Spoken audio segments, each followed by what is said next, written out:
towns are growing, more and more people are there. We started here. It's also known as the Great West or the Great American Desert. Is somebody recording this? Okay. Sorry. All right. And so it's basically the area now from what we call the Great Plains, which I'll show you on a map in a minute. I'll come back. From the Great Plains all the way to California now, you have Western migration. We'll come back to that slide in a minute. After the Civil War, there's a massive influx of whites traveling from the east to the west, to the frontier.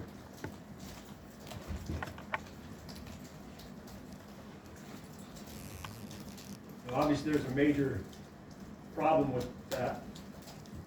That since the beginning of the country, Native Americans have been being pushed back to the Great Plains. And now, more and more whites are coming in contact with Native Americans.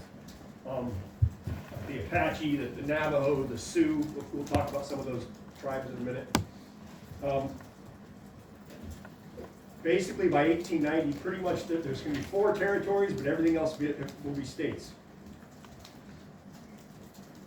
And Native Americans stood in the way of this expansion. And we're going to come back to subduing the natives in a second. This also was a great opportunity for African Americans that were now free men. Okay, remember that states like Texas actually had slavery. So now all of a sudden you have all these free African Americans. By 1890, 18% of California will be African American. By 1890, how many percent? 18% by 1890.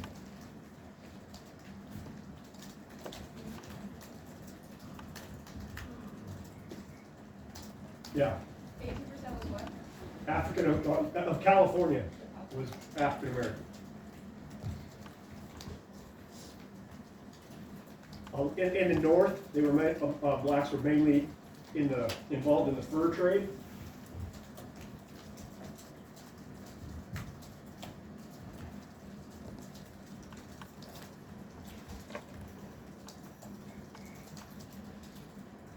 And many took advantage of the Homestead Act, and so you don't see it a lot on the Western movies, but 1 in 4 cowboys was actually black.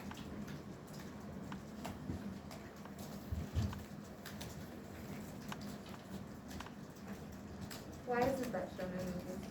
Like if it's like that? I think because of white bias, like for a lot of the old Westerns, just wasn't really seen as, there's still a lot of bigoted people, I guess.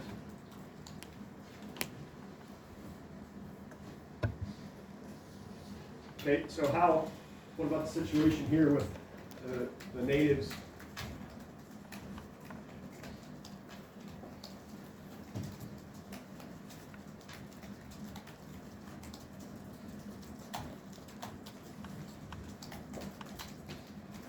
And one of the biggest influences on Native American culture was when the Spanish brought horses in the 16th, 17th, and 18th century.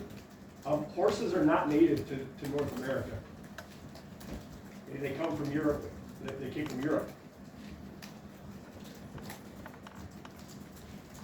But this made Native Americans much more nomadic because horses are a source of transportation. It also made the horse made Native Americans much more warlike, willing to go to war.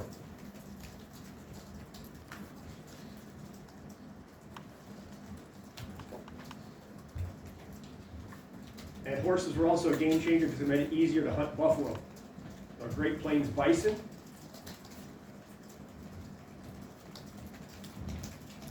So we'll talk more about buffalo a little bit later. Now the federal government, traditionally, so we're kind of talking pre-Civil War, tended to sort of regard Indian tribes as independent nations.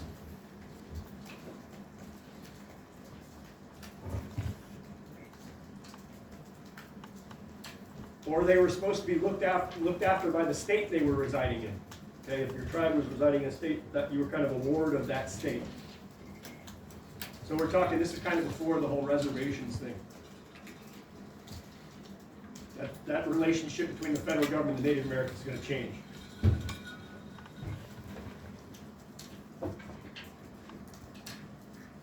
Okay, so government officials,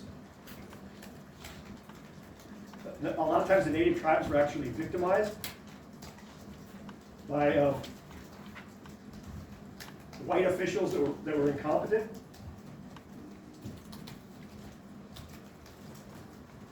And as white settlers continued to move west,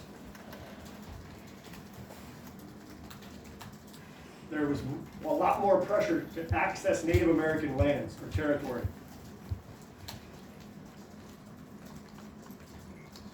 You said the natives were victimized? Yeah, by incompetent white officials. And when they were seen as independent nations, these tribes usually had some sort of treaty worked out with the American government, the federal government.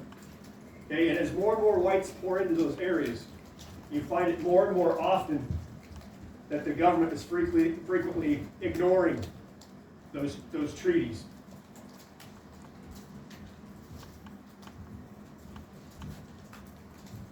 And in 1851, they passed something called the concentration policy. It's called the concentration policy. Yeah, What was the year? 1851.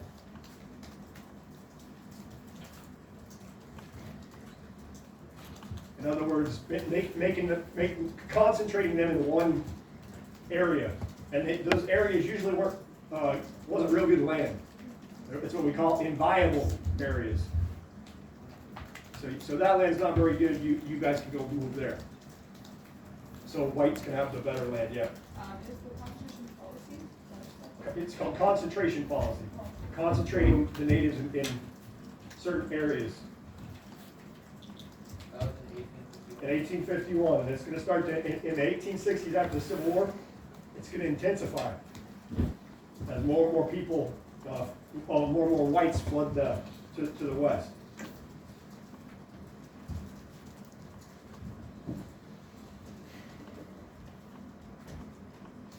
And basically the federal government said, hey, look, if you leave your ancestral home, your ancestral lands, and go peacefully, that we'll provide you with we'll provide you with food and clothing, and we'll have to take care of you. And so a lot of Native American tribes fell for it. Well, you see that policy's not going to stay the same for very long. A lot of times the agents that were in charge of taking care of them and hooking them up with the clothes and stuff were very corrupt.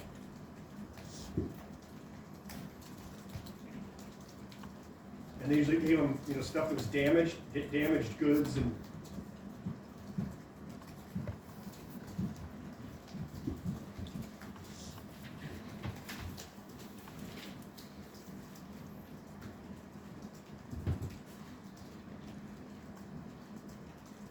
as more and more whites come into these areas, obviously, you're going to have more and more coming into contact, whites with Indians.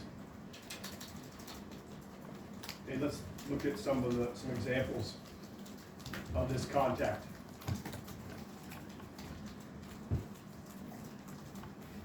With a few specific battles.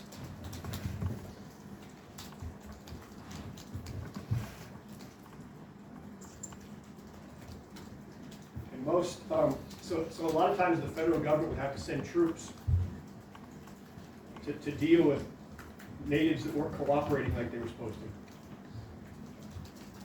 Most of those soldiers were Civil War veterans.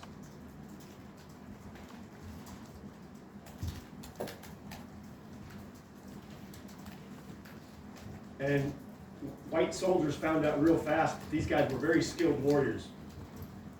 Okay? And most of them were armed with modern technology, with guns that they'd gotten from from fur traders.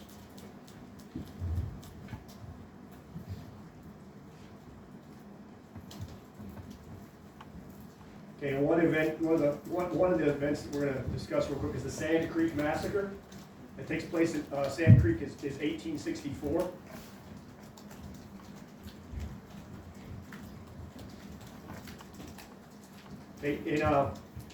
Before the Sand Creek Massacre in 1861,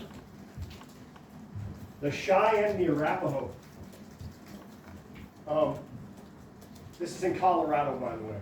Okay, the Sand Creek Massacre is in Colorado. The Cheyenne and the Arapaho were forced off their land to this desolate place called Sand Creek, where there wasn't very good soil. Yeah. How do you spell those two? The Cheyenne is the Cheyenne is Cheyenne. Cheyenne.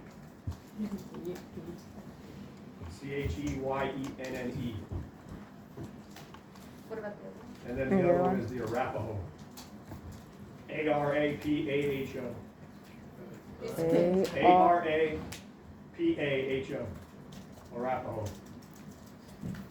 And so they signed a treaty that if you go peacefully, we'll leave you alone and take care of you.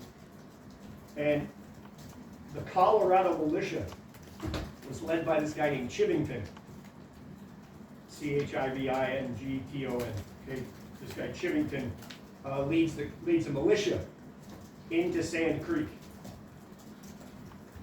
And the Sand Creek said, "Hey, we have a treaty. We were promised immunity if we move out peacefully." And that guy Chivington and his soldiers massacred 400 Native Americans in cold blood. What's his name? Chivington, just like it sounds.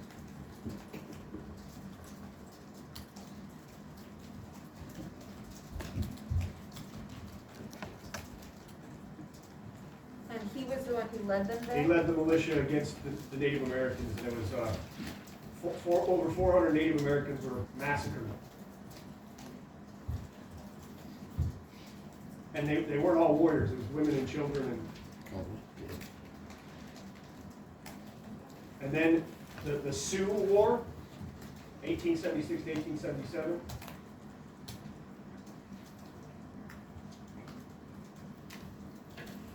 Okay, in 1875, the Sioux lived up around what's today South Dakota. And in 1875, they found gold in the Black Hills. It's up by kind of by where Mount Rushmore is. You ever been there or seen it on TV? Okay. And so, obviously, when whites found gold, they flocked by the hundreds. Yeah. So the Sioux is a place? It's a or tribe.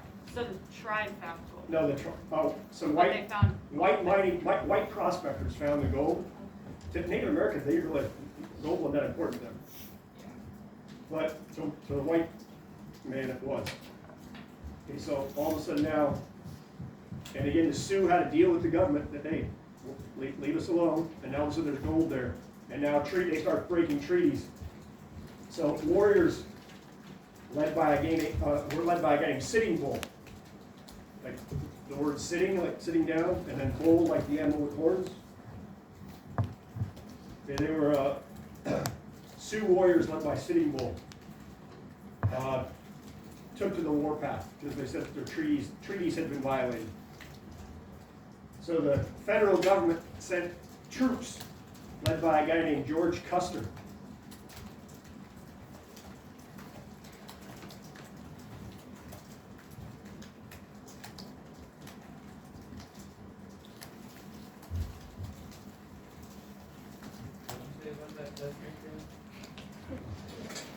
Custer was the guy in charge of federal troops. So he said He goes into go to war with the Sioux.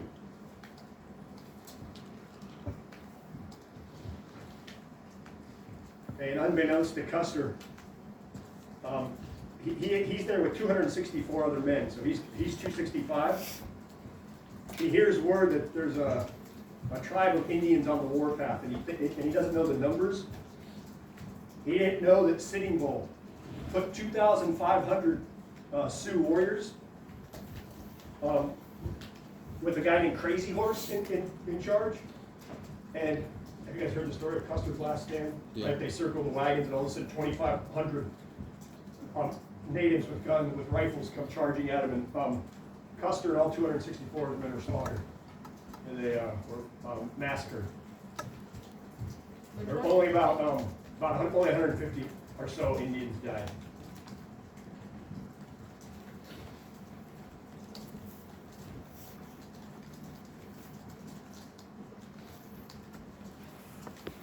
It's called the Battle of Little Bighorn. This is kind of off topic, but have you, like, seen the They crazy? sent a massive number of troops, and Sitting Bull had to flee to Canada with the Sioux, but then there's no buffalo in Canada, so they had to come back and eventually got put on a reservation.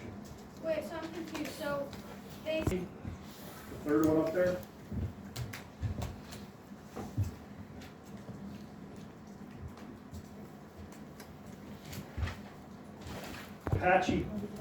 The Apache would live sort of scattered throughout the Rocky Mountains. And there was a very successful guerrilla war. We all understand what guerrilla warfare is, right? No. It's hiding behind rocks, attacking in secret, ambushing people, shooting and run. A native, an Apache warrior named Cochise led a successful guerrilla war in the Rocky Mountains. Like if in the Colorado Rocky Mountains, like that area. who lit it? A guy named Cochise. Cochise. And then another Apache warrior named Geronimo fought against federal soldiers in around Arizona and New Mexico.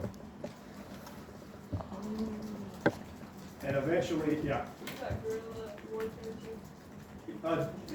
he fought actually like battles. Geronimo. Where did you find? In like modern day Arizona, New Mexico.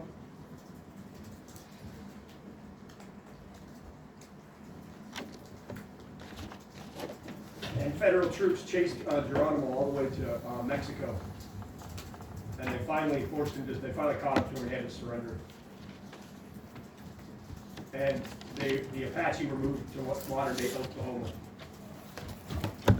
where some tribes actually became relatively successful farmers eventually.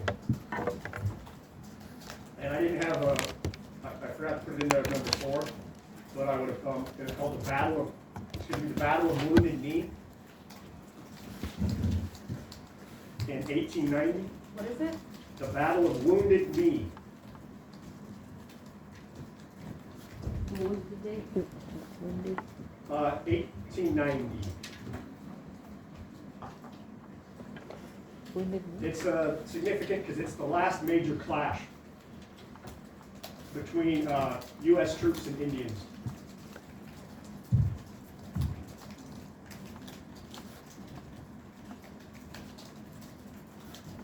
Okay, we've already talked a little bit about the Sioux, but in this, the Sioux practiced a sacred dance called the ghost dance.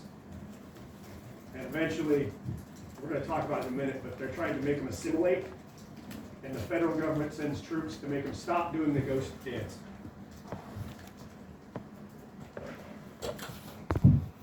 We'll actually talk about it when we get a little bit further. Okay. And then the soldiers found them and slaughtered them, men, women, and children. Over 300 Indians were massacred Over a ghost dance? over the ghost dance. Is it like an actual dance or is it like? Yeah. Oh. Okay. We're going to talk about more in a second because eventually the government starts to pass laws to make them assimilate, to destroy Native American culture. Oh. And yeah, so they're to make them live like white people.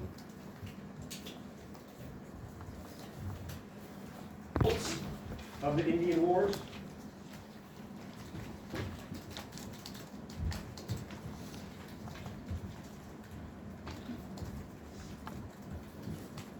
Actually, you know what, once you get that set up, and I don't think there's any way we can get through the results, I don't think we can get through this stuff in 4 minutes.